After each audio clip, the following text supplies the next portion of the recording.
Welcome to another video from explainingcomputers.com.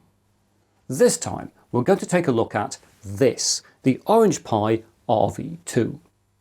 This is a low-cost RISC-V development board with an octa-core processor and great connectivity.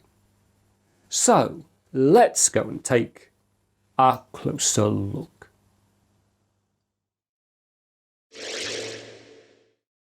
Right, here we have our Orange Pi RV2. As the name suggests, this is the second RISC-V SBC from Orange Pi, and it's currently listed at $41.99 or £27.99 for a 2GB model, $52.99 or £37.19 for 4GB, and $63.99 or £47.39 for an 8GB model, which is what I purchased here. So let's open it up. Looks straightforward. Just take off the sleeve and oh, it's the wrong way around. Pop it open and we've got a bag. Crinkle, crinkle.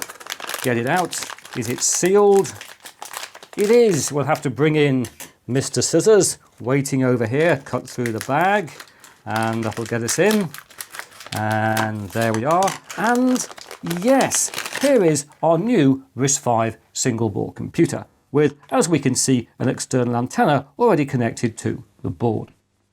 And I'm sure you want to see how the form factor compares to its RISC-V friends, and so waiting patiently over here we have a Vision 5.2, a SiPed Lychee Pi 3A and a Banana Pi BPI F3. And if we put the Orange Pi RV2 down next to them like that, we can immediately see it has got the smallest form factor. And if we bring in the current prices for an 8GB model along with the CPU core count and speed, we truly discover that the Orange Pi RV2 is a very interesting proposition. Oh, and in this context, it's important to note that the Orange Pi RV2 has been added to Canonical's RISC-V developer ecosystem, with server and desktop images of Ubuntu 24.04 available for the board.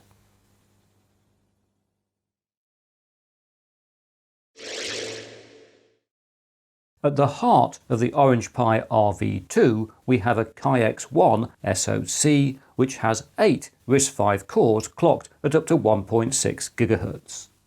Orange Pi also state that the Ki-X1 has 2 TOPS AI power but provide no more information, not even listing what the CPU cores are. But I personally share the strong suspicions of many online that the Ki-X1 is a version of the SpaceMIT K1 which has 8 1.6 GHz SpaceMIT X60 cores and an IMG BXE232 GPU.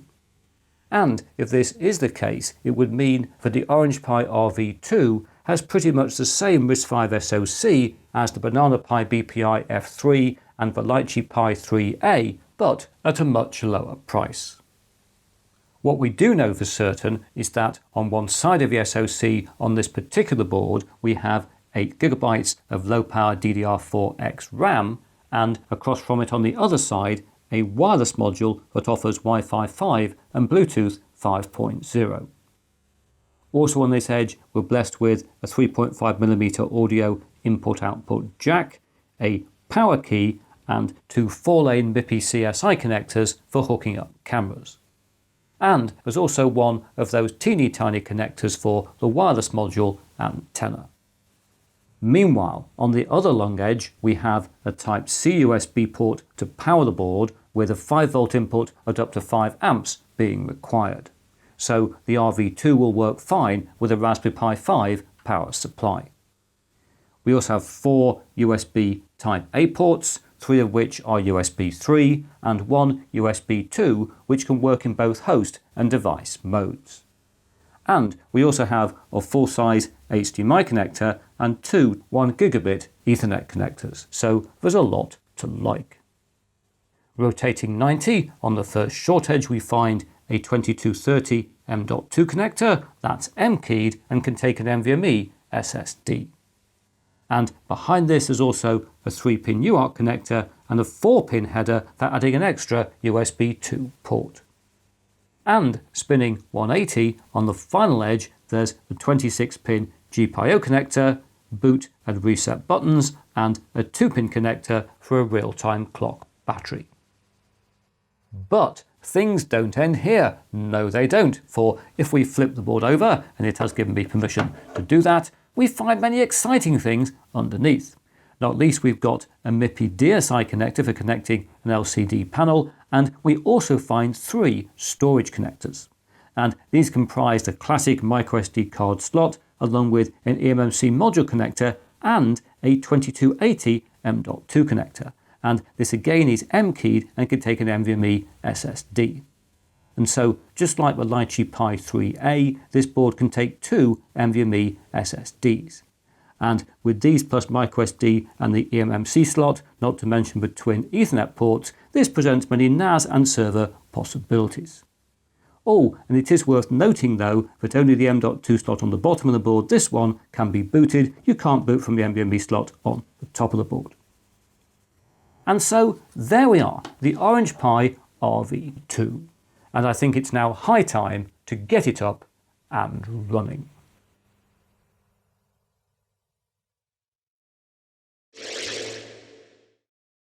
Greetings! I've now got the board connected up. I've got Ubuntu 2404 image 2, a microSD card, and I've also fitted a heatsink because I've been testing out the board for a bit of time, and I've discovered that if you don't have a heatsink fitted, you certainly wouldn't want to touch the SoC with your finger. It gets quite hot, so I think a heatsink is a good idea.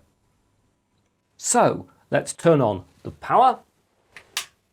There we go, and I think we'll have a clock on the screen because I'm going to show you the boot of this board in real time, because what I want to do in this part of the video is to give you a real feel of what it's like to work with an Orange Pi RV2. And so far, and I've been testing this board out for a little while, I'm very impressed with it. This is a very nice new RISC-V single board computer. Is it as powerful as a Raspberry Pi 5? No. Is it as powerful as a Raspberry Pi 4? No. But it's still pretty good for a RISC-V board in 2025, certainly at this price point. It's moving us on in terms of people who want to experiment with RISC-V.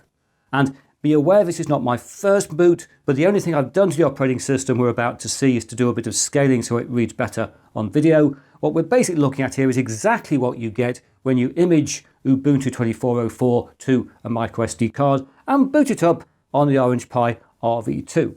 And at 58 seconds the board has booted, and as you can see, this is definitely Ubuntu that we're running. We don't have a dock, but it is definitely Ubuntu. We go up to the menu up here. We can go to settings. You'll see there's a little bit of a lag, but things come up reasonably quickly. It's like many RISC-V boards I've tested. There's a bit of a lag going on, but it's nice and stable. Let's just go to about here, and we can see definitely we're running a Ubuntu Noble Numbat. We can see our processor here again. Let's just look at a few other things. We don't have a dock down there, but we do have ability to get to applications down here. Let's, for example, run up HTOP. I know some of you like to see HTOP, so here's HTOP running in a second anyway. Here it is. Not doing bad on the old memory. Bizarre, isn't it? I say that we're still using over 3/4 of a gigabyte of memory, but it's less than we sometimes use on a Linux board. But there we are, there's HTOP running for those of you who get your HTOP fill. Let's also run up here. Again, just clicking around, giving you a feel of the system. Let's run the system monitor. Bring that up. There we are. We can see our 8 cores doing their thing. Now using a bit more memory to keep this system running. But it's just a nice little board, this. Let's run up, for example, the file manager. This is a RISC-V system, a low-cost RISC-V system, running quite a heavy desktop and running it pretty well. What else have we got down here? Oh yes, inside here we have got the Orange Pi config. I just want to show you that. This is quite neat. We have to put the password in. Orange Pi if you've not changed it. And that gets us to this configuration utility, where there's lots of things you can set. Various system stuff, as we can see here, which is rather good. We can set up networking stuff, again, as you would expect. Various standard kind of things like that. But I think the really interesting thing here, not that the other stuff isn't very exciting of course, but the interesting thing is this, the software installer. And there's various things we can install straight away here. We can put in a GIMP, we can install LibreOffice Writer or the whole LibreOffice suite, various benchmarking tools and things, it seems, monitoring for the board, but also some third-party applications. And I think it's really nice these are available to install, assuming it all works, just straight off from this utility. You know, there we are, Samba for file sharing, printing, all sorts of useful things here, Plex, Pi-hole, etc., Docker, all just sitting there waiting to be used. And I will be experimenting with some of these a bit later in the video. But for now, let's come out of this, because the other thing I definitely want to show you is what happens if we run up a browser. Chromium here pre-installed, and will come up in a second. Again, a little bit of a lag, but not too bad. It'll get there. There we are. Let's get rid of that. Here we are on explaining computers, where we could look at, for example, I don't know, SBCs. We could look at RISC-V SBCs, couldn't we? And have to add this board to the list, a list that is growing. But let's also have a look at YouTube. Let's just click across to the Explaining Computers YouTube channel. And again, I'll keep this in real time. It'll take a little while to get there. The story of this board has a little bit of a lag here and there, but once we get there, it works well. So let's just let it get there. Come on board, you can do it. Let's give it encouragement. Come on board, there we are. You see, it responded to our encouragement. And hopefully now it'll show a little video there in a second. There it is. Let's just full screen that. Give it a chance to get there. And we'll make sure we're running proper 1080p. Come on, let me use the controls. You can do it, board. You're about to be surprised, you know. Are we? Yes, we are. Let's just make sure we're running 1080p. And we'll bring up Stats for Nerds. And here we are, running 1080p video. And you'll see that whilst there were a few drop frames initially, now everything is settled. We don't have drop frames. We are running 1080p video on a low-cost RISC-V single-board computer in Ubuntu. And it works. I think this is very impressive. This is a really good sign for not just this board, but for where we're headed with RISC-V. And so I think this is a very good place to stop this particular demo. I'm impressed with this board, and so I think I'm now going to do some software installs, and I'll come back to you after that.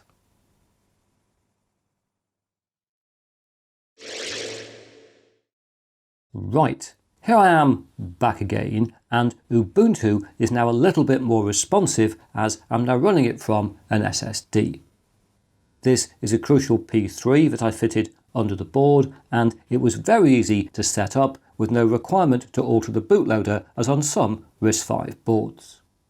Rather, all I had to do was to take the same image that I'd previously downloaded from the RV2's web pages, which are over here. We have a download section over there where we can find the official images. There they are for Ubuntu. So all I had to do was to take that image, the same one I'd used for the micro SD card, image it to the SSD, put it in the board, and it just worked. And if you're wondering, boot times have now gone from 58 to 46 seconds. Whilst we're back here in the browser, I thought I'd also show you Chrome's graphic feature status, which I forgot to show you in the last part of the video, where, as we can see, we do have hardware accelerated video decoding. And it is worth noting that the K1 based Banana Pi BPI F3 and Lychee Pi 3A RISC-V SBCs have similar YouTube playback to the Orange Pi RV1, and they also show very similar results in the Chrome GPU internals running in a version of Ubuntu. So I continue to think that the X1 SoC in the RV2 is a very similar chip to the K1 on those boards. Talking of which, let's launch a terminal. Let's go up here and launch the Terminator terminal like that. There we are. And let's do an ls CPU just to see what it shows us. Doesn't show us very much. We can see we're definitely running on an X1. We know that it's printed on the chip. Tells us nothing about the nature of the cores themselves, other than the fact they run at a maximum speed of 1600 MHz. So let's also here do an LSPCI. Now we've got our NVMe SSD plugged in. We can see it there. It is appearing as we can see. And then we'll just clear the screen to be tidy and do an LSBLK. And we can see there the block devices on the system, just the NVMe SSD which we're running from. So let's test its speed. I've probably got the command in the buffer somewhere. There we go. I have to put in my password. Or in fact, their password, Orange Pi. What are we going to get? And I should note here that the M.2 slots on this board are PCIe 2.0 2-lane, so we won't get a stunning speed, but the speed isn't too shabby, 618 megabytes a second, roughly the speed of a SATA 3 drive, which we used to think was very fast indeed. Oh, and whilst we're here, we should test the speed of the microSD card. I'll just plug it back in. There, I think it is. And we'll just do an LSBLK to prove it. There it is, look. Let's test its speed. And stick it in here. There we go. This of course won't be as fast. Somewhere approaching 100 megabytes a second we would hope. 84, that's pretty good for a microSD card on a single board computer. Now, I told you I'd be testing out some software installs, and earlier I installed GIMP via the Orange Pi configuration utility. But installing LibreOffice using the utility failed, although it installed just fine using the terminal, as did Solitaire and the Kdenlive video editor. So let's see how they run. Let's go to applications over here. First of all, let's run up LibreOffice Writer, which runs no problems at all, like the rest of LibreOffice on this system. There we are. I can do my usual typing of hello and make it very large indeed, which as some of you know is the law. That most definitely works. Very exciting. And we won't save that. And if we go back to the software down here, somewhere I've got Solitaire. Where is it? Does Solitaire work? Critical test of any computer. Yes, Solitaire is there. We could play Solitaire on this computer, but I'll resist the temptation and we'll move on to something else, because I've also installed, as you saw, Kdenlive, which is sitting over here. And sadly, this doesn't work. I have run Kdenlive successfully on other RISC-V single board computers, but not here on the RV2. And in fact, it does work, it's just incredibly slow. There's something obviously going wrong somewhere, and I can't figure out a workaround at the moment. I have tried various things via the terminal, but it just sits there being very, very slow. And eventually a message comes up telling us it's waiting, and it hasn't crashed, it's just being very, very, very, very slow. So at the moment, we can't use this. I'm sure no one would buy an Orange Pi RV2 to do any video editing on it, but I like to test it out with the most demanding desktop software, which clearly a video editor often is anyway, and sadly we won't be using it on this system today. And so as it still struggles to fully bring itself in, we will try and get out of it. No, it's not responding, it says. We will simply come out up here like that and go to a piece of software that I know does work, which is GIMP, the GNU Image Manipulation Program. And this is GIMP 2.10, not the latest version 3.0 as I recently reviewed on the channel, but it does work here on this system. And so what I thought we'd do is to do a new document, go to a new and do a 1920-1080 image like that. And then we'll go to filters and we'll go to render and we'll go to lava. And we're going to render the lava filter using default settings, as I often do when I'm testing SBCs. But just before we do this, let's watch this clip from a previous video comparing the Raspberry Pi 5 with an M100 system, specifically a Radza X4. And as we can see, the M100 system completed the lava render test in 3.8 seconds compared to 10.7 seconds on a Raspberry Pi 5. So let's come back to the Orange Pi RV2, bring in a clock and press OK. There we go. And this is going to take considerably longer. Poor little thing. It's already taken more time than the M100 system, and indeed more time now than the Raspberry Pi 5. But it'll get there. We'll keep going. We'll stay with it in real time, give it some encouragement. Come on, Orange Pi RV2, you can do this GIMP render test. And I know some people will say this means RISC-V isn't very good. I think RISC-V is progressing amazingly. We couldn't do this on a RISC-V desktop not that long ago. And there we are, it's finished, 32.4 seconds. And I'm actually quite impressed with this, as it's still early days for desktop RISC-V, and the RV2 is very much an entry-level board.